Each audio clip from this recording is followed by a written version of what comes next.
In 2015, a Mexican archaeologist crawled 60 feet below street level and found a river. Not water, not sewage.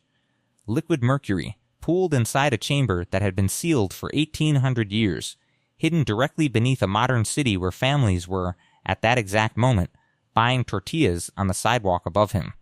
He didn't publish what else was down there for almost a year. When he did, the field went quiet. But before we get there, we need to start somewhere shallower, somewhere the ground gives up its secrets more easily, because what's underneath the pavement you're standing on right now is rarely what you think it is. All right, let's go. Number 10. The buried city of Seattle. In 1889, the Great Seattle Fire destroyed 31 blocks of the downtown business district. Rather than clear the wreckage, city engineers made a decision that sounds insane in retrospect. They raised the street level by up to 35 feet and simply built the new city on top of the old one. The original storefronts, sidewalks, and basements were sealed underneath. Historian Bill Speitel began mapping the surviving passages in the 1950s and found something the city had quietly stopped talking about. The underground had never really been abandoned. Through the early 20th century, the sealed rooms and tunnels were used for opium dens, illegal gambling parlors, and what contemporary police reports euphemistically called seamstress work, which in Seattle at that time meant a legally required cover for something else entirely. When the tunnels were finally condemned in 1907, the official reason was bubonic plague. Rats, health hazard. Here's where it gets disturbing. The bodies found in the sealed sections during the 1960s survey weren't all plague victims. Some had injuries consistent with violence. Some were never identified. Seattle sealed a district full of people it didn't want counted, and then it forgot on purpose. And forgetting on purpose is a pattern we're going to see again, in a much older, much colder city in just a few minutes. Number 9. The Odessa Catacombs.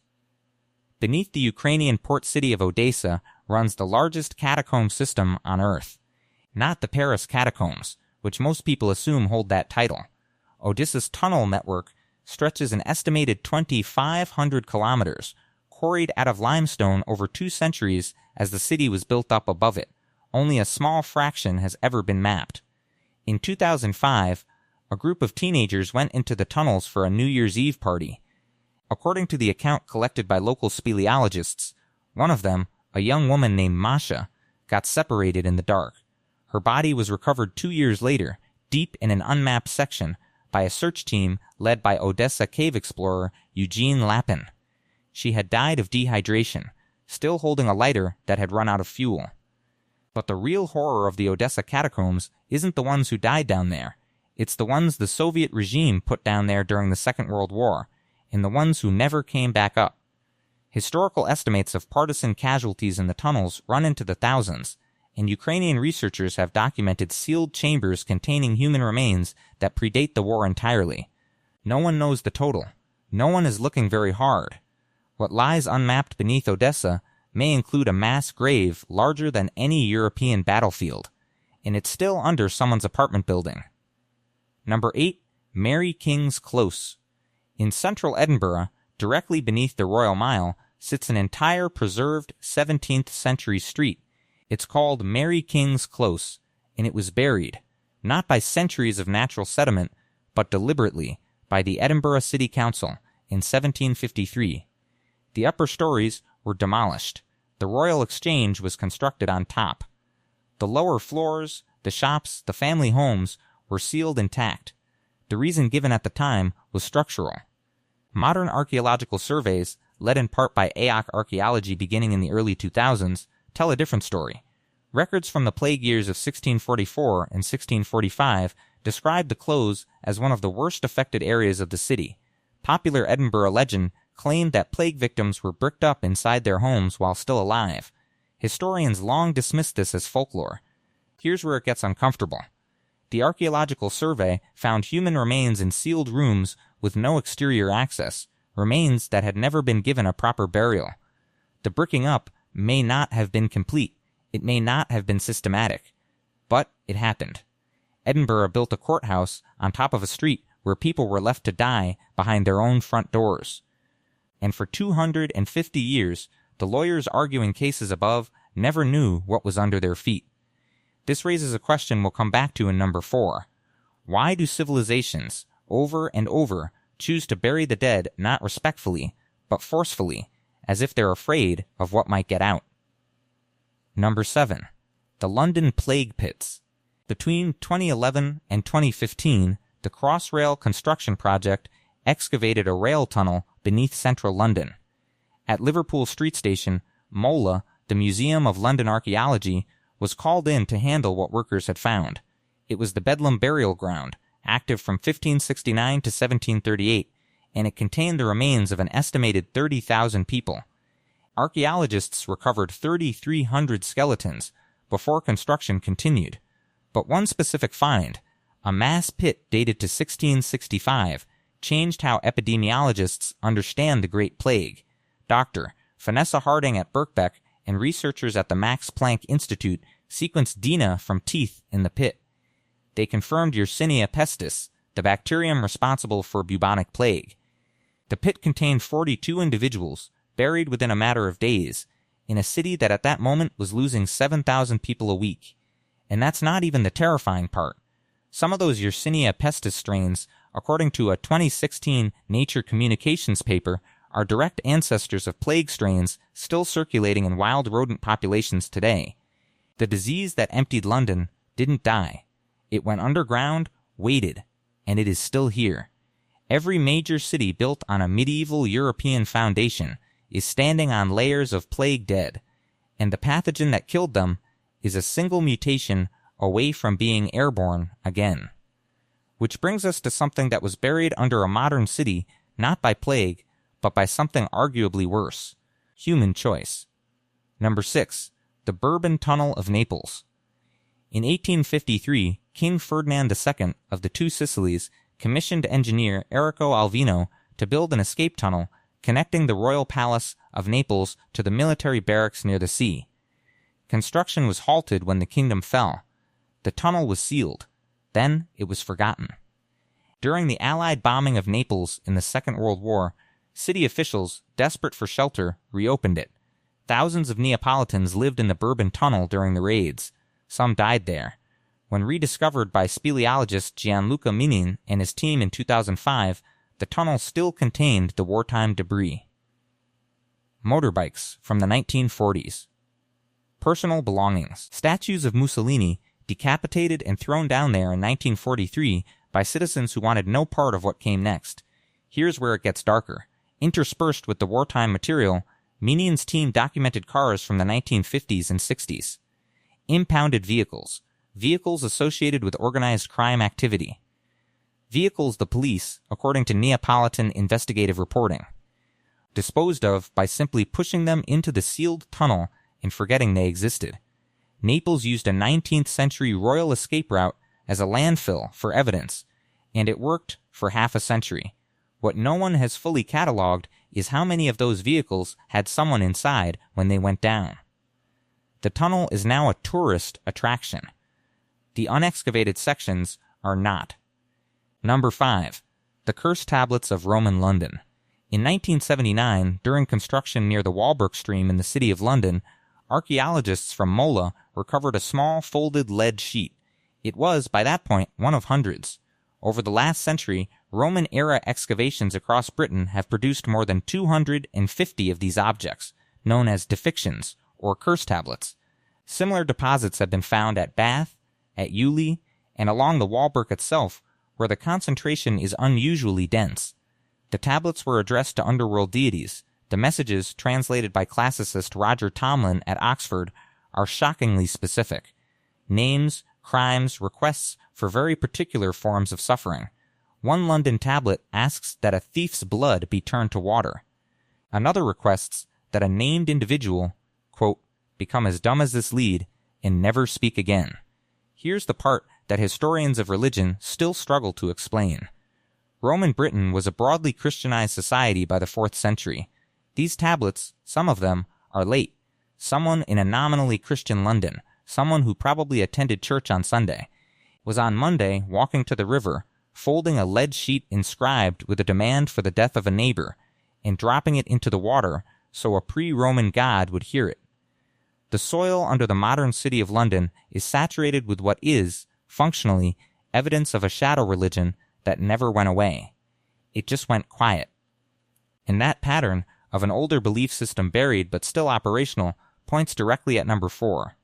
Number 4, the Hypogeum of Safleani. In 1902, workers digging a cistern in a suburb of Valletta, Malta, broke through the roof of a chamber. What they had found, and what archaeologist Themistocles Zamet began excavating in 1907, is now considered the only known prehistoric underground temple in the world. The Hypogeum of Safleani is a 3-level subterranean complex carved from limestone with tools of stone and antler, beginning around 4000 BC. It is directly beneath a modern residential neighborhood. Ordinary houses, ordinary streets. And inside it, Zamet's team recovered the remains of approximately 7,000 individuals. The bones were disarticulated, arranged, and in some cases painted with ochre. The lowest chamber, called the oracle room, exhibits an acoustic phenomenon so precise it is now studied by neuroscientists. A specific low-frequency vocal tone, around 110 Hz, resonates through the entire structure and, according to research published by Paolo De Bertolis at the University of Trieste, measurably alters activity in the prefrontal cortex of anyone standing inside. The people who built this 5,000 years ago, without written language, without metal tools, engineered a room that changes the brain of anyone who speaks in it. Nobody knows what they were using it for. Nobody knows why they abandoned it. Nobody knows why the last thing they did before sealing it was to bring 7,000 bodies inside. It is still, by the way, directly under someone's living room. Number 3. Derinkuyu. In 1963, a man in the town of Derinkuyu in the Cappadocia region of Turkey was renovating his basement. He knocked down a wall and felt a draft. What he had opened was the entrance to an 18-story underground city, carved 85 meters into volcanic tuff, capable of sheltering, according to estimates by Turkish archaeologists, up to 20,000 people, along with their livestock and food stores. It had ventilation shafts, wineries, chapels, schools, and stables. It had large circular stone doors, weighing up to 500 kilograms each, that could only be operated from the inside. Derinkuyu was designed to be sealed against something above ground. The dating is contested. Hittite artifacts suggest use as early as the 2nd millennium BC. Phrygian construction dates to around the 8th century BC. Byzantine Christian additions are documented into the medieval period, but the original construction, the original why, is unknown. Here's the part no one wants to say out loud. There are at least 36 known underground cities in the Cappadocia region. They are connected by tunnels. Some of the tunnels run for kilometers. This means that at some point in prehistory, a population large enough to fill a modern mid-sized city chose to live underground, in the dark, breathing through shafts, behind doors that only opened from within. Whatever they were hiding from it for generations. And number 2 suggests they may have had a reason. Number 2, the Teotihuacan of Mexico City. In 2015, archaeologists from Mexico's National Institute of Anthropology and History, led by Raul Barrera Rodriguez, were excavating a plot of land behind the Metropolitan Cathedral in central Mexico City. They were trying to locate the Teotihuacan, the great skull rack of the Aztec sacred precinct of Tenochtitlan, described by Spanish chroniclers in 1521 but never physically confirmed. They found it.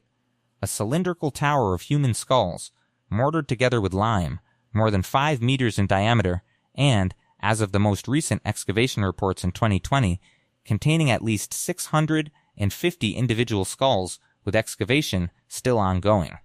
The Spanish accounts had described a rack of adult male warriors, sacrificed enemies. The skulls the archaeologists were pulling out of the ground did not match the accounts. Roughly a quarter of them were women. Some were children. And that's not even the terrifying part. The tower is one component of a much larger structure. Barrera Rodriguez's team estimates that the complete Tzompantli complex may have displayed tens of thousands of skulls at its peak. that this was one of at least 7 such structures in Tenochtitlan, and that the ritual bureaucracy required to source, prepare, mount, and maintain that many human heads implies an industrial-scale operation that had been running for at least a century when courts arrived. Modern Mexico City sits directly on top of it.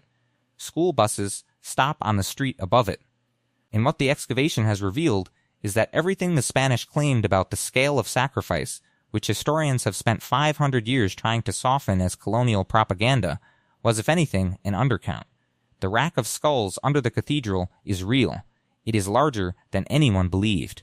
And it points to the item at the top of this list, because Tenochtitlan was not the first civilization in that valley to build its capital around a hidden chamber for the dead. Number 1. The Mercury River beneath Teotihuacan. 50 kilometers northeast of Mexico City sits the ancient city of Teotihuacan. At its height, around 400 AD, it was one of the 6 largest cities in the world. And it collapsed so completely that when the Aztecs arrived 900 years later, they believed it had been built by gods. The modern town of San Juan Teotihuacan sits on parts of the ancient perimeter. Farmhouses, restaurants, ordinary lives, on top of a civilization we cannot name in its own language because it left no writing we can read. In 2003, archaeologist Sergio Gómez Chivez, working under the Pyramid of the Feathered Serpent, located the entrance to a tunnel that had been deliberately sealed around 250 AD. It took him 12 years to reach the end. What he found, and announced in 2015, was a chamber 103 meters from the entrance, 60 feet below the surface, that had been prepared with pyrite embedded in the walls to reflect light like stars, with jade sculptures, with amber, with hundreds of mysterious yellow spheres of unknown purpose, and in 3 sub-chambers with pools of liquid mercury. Mercury does not occur in usable quantities in central Mexico. Producing it required refining cinnabar ore at temperatures that leave a specific archaeological signature. The mercury under the pyramid represents an industrial process executed for a ritual purpose by a civilization that then walked away from the site, sealed it, and vanished. Gómez believes the chamber may be the entrance to a royal tomb. The excavation is ongoing. And here is the verdict this list has been building toward. Every item we have discussed: the sealed chest in Edinburgh, the plague pits under London, the skull rack under Mexico City, the underground city at Derinkuyu, the temple of 7,000 bones under Malta, describes the same behavior. Human societies, across every continent and every century, have consistently built their most important structures on top of things they wanted the next generation to forget. And every generation, without exception, has built on top again. The city you live in is a stratigraphy of denial. What's under your street is not history. It is what your ancestors chose not to explain, and whatever the people of Teotihuacan sealed under that pyramid. They sealed it so well that 1,700 years later, we are still, quite literally, in the dark. If you want to see more videos like this, click the video on screen now and make sure to subscribe.